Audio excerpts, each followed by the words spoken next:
नमस्कार. अलका बांगलेज किचनमध्ये आपले सगळ्यांचे मनपूर्वक स्वागत. आज आपण लोण्याचे तूप कसे बनवायचे हे बघणार आहोत. त्यासाठी लागणारे साहित्य आहे मीठ, जिरा पावडर, विलायची आणि यामध्ये तूप झाल्यावर विड्याच्या पानावर हे टाकायचं असतं, परंतु आता आमच्याकडे विड्याचे पान नाही आहे म्हणून आम्ही तुळशीचे पान टाकत आहेत यामध्ये. अच्छा. आणि तूप झाल्यावर गाळायचं, अशा या गाणीने गाळायचं, प्लास्टिकच्या गाणीने नाही गाळायचं.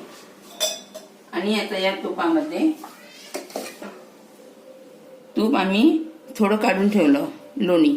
अच्छा. तूप नाही, लोणी काढून ठेवलाय की जे आपण सँडविचवर की आपल्या आवडणाऱ्या कुठल्याही गोष्टीवर आपण टाकू शकतो. हे चांगलं राहते, खराब होत नाही. अच्छा, फ्रीज मध्ये ठेवायचं ना म्हणून. हा, फ्रीज मध्ये ठेवायचं ना. हो, फ्रीज मध्ये ठेवायचं, चांगलं राहतं. सँडविचवर वगैरे लावून